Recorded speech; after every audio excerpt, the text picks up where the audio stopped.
Big data engineer job responsibilities ఎలా ఉంటాయి, job roles ఎలా ఉంటాయి, ఇది మొత్తం మీరు ఈ వీడియోలో చూడబోతున్నారు. నా పేరు సుష్మిత మధు. మీరు చూస్తున్నారు నా తెలుగు ఛానల్ పాషమ్స్. ఫస్ట్ బిగ్ డేటా గురించి తెలుసుకునే ముందు డేటా అంటే ఏంటి అది చూద్దాం. ఒక కంపెనీలో, ఒక ఆర్గనైజేషన్ అయినా, ఒక బిజినెస్లో డేటా అంటే ఇన్ఫర్మేషన్ వాళ్ళ కస్టమర్స్ కావచ్చు, వాళ్ళ సాఫ్ట్వేర్ సర్వీసెస్ని యూజ్ చేస్తున్న యూజర్స్ కావచ్చు, సాఫ్ట్వేర్ యూజర్స్ కావచ్చు, వాళ్ళకి సోషల్ మీడియా పోస్ట్లో వచ్చిన ఎంగేజ్మెంట్ అంటే కమెంట్ చేసేట వాళ్ళు, ఎంక్వైరీస్ పెట్టిన వాళ్ళు, వాళ్ళ డీటెయిల్స్ కావచ్చు, వాళ్ళకి ఈమెయిల్స్ నుంచి వచ్చిన రెస్పాన్సెస్, ఈమెయిల్స్ నుంచి వచ్చిన ఇన్ఫర్మేషన్ కావచ్చు, మొబైల్ నుంచి వచ్చిన ఇన్ఫర్మేషన్ కావచ్చు, లేకపోతే యూట్యూబ్, ట్విట్టర్ ఇట్లాంటి డిఫరెంట్ సోర్సెస్ నుంచి వచ్చిన ఇన్ఫర్మేషన్ కూడా కావచ్చు. ఈ అన్ని ఇన్ఫర్మేషన్ని ఒక కంపెనీ, ఒక బిజినెస్ డేటా అంటారు. డాటా ఒకటే, సేమ్. నౌ ఈ డేటాని ఒక కంపెనీ చాలా మంచిగా జాగ్రత్తగా వాళ్ళు సేవ్ చేసి పెట్టుకుంటారు. ఎందుకంటే ఈ డేటాని యానలైజ్ చేస్తూ వాళ్ళ బిజినెస్ ఎంత గ్రో కావచ్చు, వాళ్ళ బిజినెస్ ఎంత గ్రో అవుతుంది, వాళ్ళకి ఎట్లాంటి కస్టమర్స్ని టార్గెట్ చేయాలి, ఇవి అన్ని డిసిషన్స్ ఒక కంపెనీ మేనేజ్మెంట్ వాళ్ళు ఉంటారు కదా, అంటే టాప్ లెవెల్ మేనేజ్మెంట్ అంటారు, చైర్మన్స్, వైస్ ప్రెసిడెంట్స్, ఇంకా సిఈఓ ఆ లెవెల్ వాళ్ళు ఉంటారు కదా, చాలా అంటే మేనేజ్మెంట్ లెవెల్ వాళ్ళు ఉంటారు కదా, వాళ్ళు ఈ డేటాని యానలైజ్ చేస్తూ ఏదైనా డిసిషన్ తీసుకుంటారు. మన కంపెనీ ఇంకా గ్రో అవ్వాలంటే ఇంకొక బ్రాంచ్ ఓపెన్ చేయాలి, లేకపోతే ఉన్న బ్రాంచెస్ని క్లోజ్ చేయాలి, ఇట్లాంటి డిసిషన్ తీసుకుంటారు. అందుకే ప్రతి ఒక్క కంపెనీలో డేటా అంటే చాలా ఇంపార్టెంట్. నౌ ఇప్పుడు జనరేషన్లో డేటా ఎంత పెరిగిపోతుంది అంటే సోషల్ మీడియా నుంచి ఎంత హెవీ డేటా కలెక్ట్ అవుతుందో ఒక కంపెనీకి. సోషల్ మీడియా, ఈమెయిల్స్, మొబైల్, ఇంకా యూట్యూబ్ ఇట్లాంటి చాలా డిఫరెంట్ సోర్సెస్ నుంచి ఒక కంపెనీకి చాలా హ్యూజ్ అమౌంట్లో డేటా కలెక్ట్ అవుతుంది. ఇంకా ఈ డేటా ఎలా వస్తుంది అంటే డిఫరెంట్ ఫార్మాట్స్లో వస్తుంది. కొన్ని డేటా పీడిఎఫ్ ఫార్మాట్లో వస్తుంది, కొన్ని వీడియో ఫార్మాట్లో వస్తుంది, కొన్ని ఎక్సెల్ షీట్లో వస్తుంది, కొన్ని వర్డ్ డాక్యుమెంట్లో, టెక్స్ట్ ఫార్మాట్లో, నోట్ ప్యాడ్లో, ఆడియో ఫైల్స్లో, ఇట్లా డిఫరెంట్ ఫార్మాట్స్ నుంచి చాలా హ్యూజ్ అంటే చాలా పెద్ద అమౌంట్ డేటా కలెక్ట్ అవుతుంది ఒక కంపెనీ వాళ్ళకి. అందుకే ఆ కంపెనీ వాళ్ళకి ఇట్లాంటి డిఫరెంట్ ఫార్మాట్స్లో డేటా వస్తే కష్టమవుతుంది. అంటే ఆ డేటాని మనం ఎలా యూస్ చేసుకోవాలి, ఆ డేటా చాలా ఇంపార్టెంట్ మనకు, కానీ ఆ డేటాని ఎలా యూస్ చేసుకోవాలి, మన డేటాబేస్లో ఎట్లా సేవ్ చేసుకోవాలి, మన కంపెనీకి యూజ్ అయ్యేట్లాగా ఎట్లా యూజ్ చేయాలి అంటే అప్పుడే కంపెనీస్ వాళ్ళకి ఓకే బిగ్ డేటా ఇంజనీర్స్ మనకు రిక్వైర్మెంట్ ఉంది అని కొందరు అట్లా కనిపెట్టారు. బిగ్ డేటా ఏంటంటే ఈ డిఫరెంట్ ఫార్మాట్స్లో కలెక్ట్ అయిన డేటా చెప్పాను కదా, చాలా హ్యూజ్ అమౌంట్నిలో ఆ డేటాని బిగ్ డేటా అంటారు. బిగ్ డేటా ఇంకొకసారి మీరు అంటే అన్స్ట్రక్చర్డ్ డేటా కూడా అనొచ్చు. అన్స్ట్రక్చర్డ్ డేటా అంటే డేటా ఉంది, ఇన్ఫర్మేషన్ ఉంది, కానీ అది ఒక మంచి సిస్టమాటికల్లీ ఒక సింగిల్ ఫార్మాట్లో యూజ్ అయ్యేట్లాగా డేటా కాదు. అన్స్ట్రక్చర్డ్ ఫార్మాట్లో వచ్చిన డేటాని బిగ్ డేటా అంటారు. ఈ బిగ్ డేటా ఇంజనీర్స్ ఏం చేస్తారు అంటే ఈ అన్స్ట్రక్చర్డ్ డేటాని స్ట్రక్చర్డ్ డేటాగా మారుస్తారు. స్ట్రక్చర్డ్ డేటా మార్చాక ఆ స్ట్రక్చర్డ్ డేటా ఏం చేస్తుంది అంటే డెఫినెట్లీ అది డేటాబేస్లో వెళ్తుంది, లేకపోతే ఒక కంపెనీలో మేనేజ్మెంట్ టీం వాళ్ళకి యూజ్ అవుతుంది. ఆ డేటాని యానలైజ్ చేస్తూ వాళ్ళ కంపెనీలో ఏమైనా డిసిషన్స్ తీసుకోవచ్చు. సో అందుకే కంపెనీస్కి బిగ్ డేటా ఇంజనీర్స్ రిక్వైర్మెంట్ వచ్చింది. సో ఆ అన్స్ట్రక్చర్డ్ డేటాని స్ట్రక్చర్డ్ డేటాగా మారడానికి బిగ్ డేటా ఇంజనీర్స్ రిక్వైర్మెంట్ ఉంటుంది ఎక్కడైనా. నౌ బిగ్ డేటా అంటే ఏంటి మీకు అర్థమైంది అనుకుంటా. ఈ బిగ్ డేటా ఇంజనీర్స్ ఇంకొకసారి కూడా వాళ్ళ జాబ్ రోల్స్ ఎలా ఉంటాయి మీకు ఎక్స్ప్లెయిన్ చేస్తాను. ఈ బిగ్ డేటా ఇంజనీర్స్ వాళ్ళు ఈటీఎల్ చేస్తారు. ఈటీఎల్ అంటే extract, transform, load. Extract, transform and load అంటే ఈ బిగ్ డేటా ఇంజనీర్స్ వాళ్ళు ఆ డిఫరెంట్ ఫార్మాట్లో ఉన్న చాలా హ్యూజ్ అమౌంట్ ఆఫ్ డేటాని ఎక్స్ట్రాక్ట్ చేస్తారు. అంటే మనకు ఏ డేటా చాలా ఇంపార్టెంట్, ఏ డేటా మనకు అంత ఇంపార్టెంట్ కాదు, ఆ డేటాని మొత్తం ఎక్స్ట్రాక్ట్ చేస్తారు. డిఫరెంట్ ఫార్మాట్స్లో ఉంటాయి కాబట్టి దాన్ని ట్రాన్స్ఫార్మ్ చేస్తారు అంటే ఒకటే ఫార్మాట్లో ఉన్న డేటా లాగా ఫార్మాట్ లాగా వాళ్ళు కన్వర్ట్ చేస్తారు, ట్రాన్స్ఫార్మ్ చేస్తారు. దాని తర్వాత ఈ డేటాని ఏదో ఒకటి డేటా వేర్ హౌస్లో అప్లోడ్ చేస్తారు. డేటా వేర్ హౌస్ ఏంటి, ఇది మీకు ఎక్స్ప్లెయిన్ చేస్తాను. డేటా వేర్ హౌస్ అంటే ఒక ప్లేస్, అక్కడ మొత్తం డేటాని స్టోర్ చేసి పెడతారు.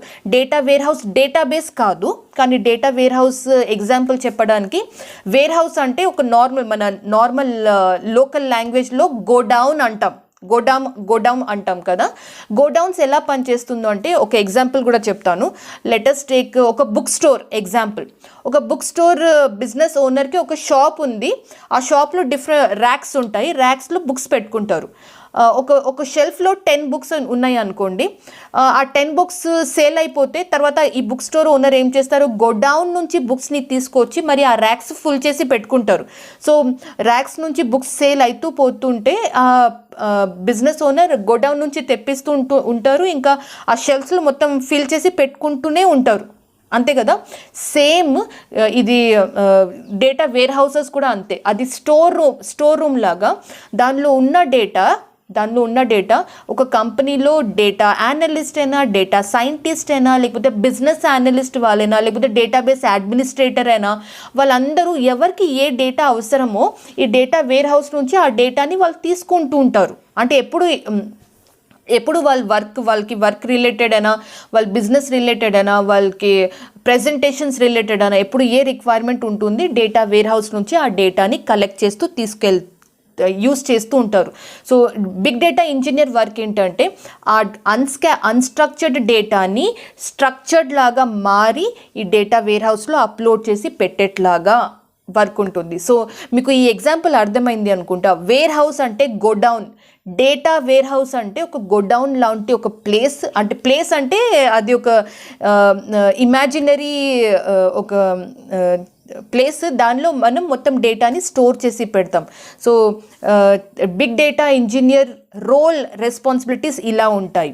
నెక్స్ట్ థింగ్, మీకు సపోజ్ బిగ్ డేటా ఇంజనీర్ అవ్వాలని ఉంది అంటే ఎట్లాంటి స్కిల్స్ కావాలి అంటే డెఫినెట్లీ మీకు డేటా స్ట్రక్చర్, ఇంకా డేటా ఎల్గోరిథమ్స్ ఎలా పనిచేస్తుందో అది కొంచెం ఐడియా ఉండాలి.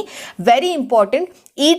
ఈటీఎల్ అంటే ఎక్స్ట్రాక్ట్, ట్రాన్స్ఫార్మ్ అండ్ లోడ్. ఈ ఈటీఎల్ ఎలా పనిచేస్తుందో, ఎలా వర్క్ అవుతుందో, ఆ ప్రాసెస్ ఎలా ఉంటుందో, ఎక్స్ట్రాక్ట్ చేయడం, ట్రాన్స్ఫార్మ్ చేయడం, ఇంకా స్టోర్ చేయడం, అది కూడా మంచి నాలెడ్జ్ ఉండాలి. ప్లస్ డేటా వేర్ హౌసెస్ ఎలా పనిచేస్తుందో, డేటా వేర్ హౌసెస్లో అప్లోడ్ చేయడం, దాని ఈకోసిస్టమ్ అది ఎలా ఉంటుందో అది మొత్తం క్లియర్గా ఐడియా ఉండాలి. Data mining, data modelling. Data mining అంటే డిఫరెంట్ సోర్సెస్ నుంచి మనం మంచి డేటా, క్వాలిటీ డేటాని కలెక్ట్ చేయడం, ఇవి ఎలా చేస్తారో అది కూడా మంచి నాలెడ్జ్ ఉండాలి. SQL క్వెరీ లాంగ్వేజ్ రావాలి. ప్రోగ్రామింగ్ లాంగ్వేజ్ కూడా రావాలి. ప్రోగ్రామింగ్ లాంగ్వేజ్ ఎగ్జాంపుల్ C++ అయినా, జావా అయినా, పైథాన్ అయినా, ఇట్లాంటి ప్రోగ్రామింగ్ లాంగ్వేజెస్ కూడా వస్తే బెటర్ అంటాను. బిగ్ డేటా టూల్స్ ఉంటాయి. ఫర్ ఎగ్జాంపుల్ హాడూప్ చాలా ఫేమస్ టూల్. అది హాడూప్ అయినా, అపాచే స్టామ్ అంటారు, ఇంకా అపాచే స్పార్క్ అంటారు, కాఫ్కా అంటారు. ఇట్లాంటి డిఫరెంట్ బిగ్ డేటా టూల్స్ ఉంటాయి. ఆ టూల్స్ మీద కూడా మీకు మంచి గ్రిప్ ఉండాలి, మంచి నాలెడ్జ్ ఉండాలి. ఇంకొకటి కమ్యూనికేషన్ స్కిల్స్ అంటే డెఫినెట్లీ చెప్తాను. ప్రతి ఒక్క జాబ్లో కమ్యూనికేషన్ స్కిల్స్ ఉంటే బెటర్ అంటాను. సో ఇవి అన్ని స్కిల్స్ మీలో ఉంది అంటే మీరు డెఫినెట్లీ ఒక బిగ్ డేటా ఇంజనీర్ కావచ్చు. ఇది వచ్చేసి స్కిల్స్. ఎలిజిబిలిటీ ఎలా ఉంటాయి? ఎలిజిబిలిటీ అంటే ఎవరు ఈ జాబ్ కోసం అప్లై చేయొచ్చు అంటే డెఫినెట్లీ గ్రాడ్యుయేషన్ ఉండాలి. గ్రాడ్యుయేషన్ అంటే మీరు కంప్యూటర్ బ్యాక్గ్రౌండ్లో గ్రాడ్యుయేషన్ ఉండి ఇవి అన్ని స్కిల్స్ ఉన్నాయి అంటే డెఫినెట్లీ మీకు ప్లస్ పాయింట్. మీకు జాబ్ ఈజీగా రావచ్చు. కానీ సపోజ్ మీరు కంప్యూటర్ బ్యాక్గ్రౌండ్ కాకుండా అంటే వేరే బ్యాక్గ్రౌండ్లో మీరు గ్రాడ్యుయేషన్ చేశారు కానీ ఇవి అన్ని స్కిల్స్ ఉన్నాయి కూడా మీకు జాబ్ వచ్చే ఛాన్సెస్ ఉన్నాయి. ఇన్ఫ్యాక్ట్ నేను లాస్ట్ వీకే ఒక అమ్మాయికి కలిసాను.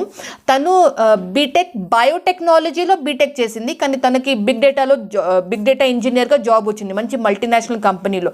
ఆ అమ్మాయి బీటెక్ కంప్యూటర్ సైన్స్ కాదు, బీటెక్ బయోటెక్లో చేసింది. కానీ తన ఇవి అన్నీ నేర్చుకున్నాక తను జాబ్ డిఫరెంట్ రౌండ్స్ క్లియర్ చేశాక తనకు బిగ్ డేటా ఇంజనీర్గా జాబ్ వచ్చింది. సో ఇది ఒక ప్లస్ పాయింట్. గ్రాడ్యుయేషన్ అంటే నాన్ కంప్యూటర్ బ్యాక్గ్రౌండ్ వాళ్ళకి కూడా మంచి ఈ జాబ్ చేయగలుగుతారు. కానీ ఇవి అన్ని స్కిల్స్ ఉండాలి. అది ఒకటి మీరు ఫోకస్ చేయాలి. సో ఇది వచ్చేసి బిగ్ డేటా ఏంటి, big data engineer job roles responsibilities ఎలా ఉంటాయి మీకు ఎక్స్ప్లెయిన్ చేశాను. సపోజ్ మీకు ఈ big data engineer career path నచ్చింది, నేను చెప్పిన ఎక్స్ప్లెనేషన్ నా కంటెంట్ మీకు నచ్చింది అంటే ప్లీజ్ నా వీడియోని లైక్ చేయండి. ఇంకా మీ ఫ్రెండ్స్ వాట్సాప్ గ్రూప్స్ ఉంటాయి కదా, మీ ఫ్రెండ్స్తోని కూడా వాట్సాప్లో ఈ వీడియోని షేర్ చేయండి. ఇంకా నేను కూడా యూట్యూబ్లో గ్రో అవ్వాలి అంటే ప్లీజ్ ఈ వీడియోని లైక్ చేయండి. నా యూట్యూబ్ ఈ వీడియోతో సబ్స్క్రైబ్ చేయండి, నా ఛానల్కి సబ్స్క్రైబ్ చేయండి. పక్కకు చిన్న బెల్ ఐకన్ ఉంటుంది, అది నోటిఫికేషన్స్ కోసం అది క్లిక్ చేయడం మర్చిపోవద్దు. ఏమైనా డౌట్స్ ఉన్నాయి అంటే బిగ్ డేటాలో డౌట్ ఉంది, లేకపోతే వేరే ఏదైనా ప్రొఫెషన్లో మీకు డౌట్ ఉంది అంటే కమెంట్ చేయండి, నేను డెఫినెట్లీ మీకు రిప్లై చేస్తాను. మీ కమెంట్ మీరు అడిగిన క్వశ్చన్ నాకు డెఫినెట్లీ దాని మీద ఫోకస్ చేయాలి అంటే మీ పేరు చెప్తూ నేను ఒక డెడికేటెడ్ వీడియో క్రియేట్ చేసి మీకు ఎక్స్ప్లెయిన్ చేస్తాను. సో ఇది డెఫినెట్లీ నేను చేయగలుగుతాను. నా పేరు సుష్మిత మధు. నేను ఇన్స్టాగ్రామ్లో కూడా చాలా యాక్టివ్గా ఉంటాను. నా ఇన్స్టాగ్రామ్ అకౌంట్ ఇంకా నా టెలిగ్రామ్ ఛానల్ లింక్ మీకు నా ఛానల్ హోమ్ పేజ్లో మీకు పైన కనిపిస్తుంది. మీరు ఆ లింక్ క్లిక్ చేస్తే నా ఇన్స్టాగ్రామ్ అకౌంట్ కూడా చూస్తారు, నా టెలిగ్రామ్ గ్రూప్ కూడా మీరు చూస్తారు. ఇన్స్టాగ్రామ్లో కూడా నాకు ఫాలో చేయొచ్చు. Thank you so much. నా పేరు సుష్మిత మధు. ఇది నా తెలుగు ఛానల్ పాషమ్స్. నమస్తే.